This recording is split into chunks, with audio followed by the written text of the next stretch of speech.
What's going on? In this video, I'm showing you guys the best lockdown defender build you can have in NBA 2K24 next gen.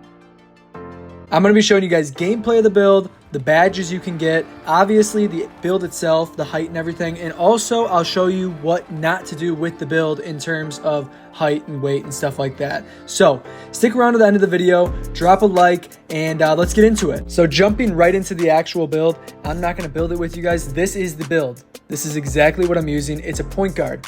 Point guard, we're going 6'7" for the height, 230 pounds for the weight, and a 7'3" wingspan. You can pause it whenever, screenshot, do whatever you need to do. But I'm going to start with the physicals really quickly because I want to go over the important things like strength. Because the reason my strength is so high, all my previous lockdowns in the past 2Ks have had really low strength. But in this 2K, they're emphasizing strength. So I wanted to get things like gold brick wall so you can drain some stamina a little easier.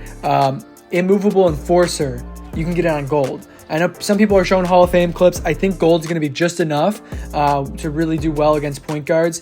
But also, we're able to get post-move lockdown. So if you switch onto a big man and anchor with those attributes, such as block, obviously. But strength, super important. You're going to be decently quick, which is also key for a lockdown. And stamina at a 99. I wanted to be able to get 94 feet because that seems like a super... I don't even want to say cheesy. It just seems like an awesome badge to be able to use to really put pressure on a guard in the backcourt. So that's why we went with these. Okay, so I'm going in reverse order. Again, I'm not going to go through every single category and explain why the attribute is set at what it is. But specific things like perimeter defense and steal, I wanted to be able to get good badges, Hall of Fame gold tier badges without spending too much. So that's why we have 94 perimeter defense. That gives us gold clamps, things like... pick dodger, those sort of badges. Then we have the 91 steal, which is going to give us gold interceptor, gold glove, and also that gold right stick ripper. So we'll be able to be a thief on defense, really just stealing everything. And then interior defense, I wanted to be able to at least kind of compete with the bigger forward if I got switched on, or if I ended up having to play the 3 or something like that. So we are going to get post move lockdown and anchor, also rebound chaser. So we'll be able to compete in the paint there on defense.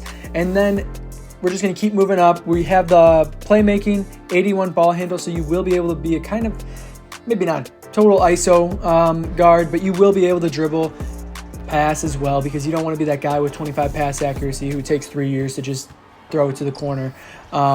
So that's why the playmaking's at where it's at. Just good enough to be able to handle the ball, but nothing crazy after that. The shooting and the finishing is kind of going to be average. But if you're a good shooter, again, meter off this year gives you a 20% boost. So 77.3 is enough. You do get badges like silver corner specialist, silver catch and shoot. I believe I could be. Let's double check real quick. Yeah, silver corner specialist and silver catch and shoot. You will be able to shoot no matter what with this build. A 77.3 is more than enough. And then a 77 driving dunk. Finishing, you're not going to be dunking on anybody, but you'll be able to finish around the paint. Moving on to the badges, this build is going to be able to get 58 badges. We're talking 6 Hall of Fame badges, 10 gold badges, 21 silver badges, and 21 bronze badges. Now, the higher tier badges, Golden Hall of Fame, are going to be primarily your defensive badges. It's going to consist of things like clamps, brick wall, glove, immovable enforcer, badges like that, 94 feet, challenger. The silver and the bronze ones are going to be more of your offensive badges, but they're still going to be good enough for you to score. But the main thing is this build is a lockdown. It is going to be elite on defense, 94 perimeter defense and a 91 steal. Now, I want to hop over to what happens if you do it to 6'8". I'm only showing this for what not to do and why not to do it. If you go to 6'8", you lose a good bit on your speed and acceleration, enough to be noticeable. We're talking 5 acceleration points less and 4 speed points less. Also, you won't be able to get your perimeter defense to a 94. It's practically the same build on 6'8". I mean, the stats are the exact same pretty much. The only difference is you get 2 Hall of Fame badges compared to the 6, and it is slower, and there's really no benefit to going up that extra inch other than you get 1 more inch on height and 1 more inch on wingspan.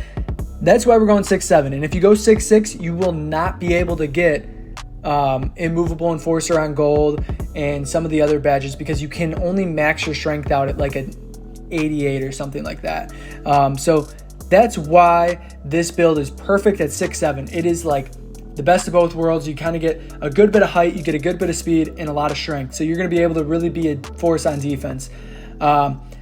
So yeah, let me know what you guys think of the video. Drop a like, drop a thumbs up. I'm going to reel in some highlights here. And thanks for watching. Subscribe if you found this helpful at all. And I'll see you guys in the next video. Thanks.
Ocean.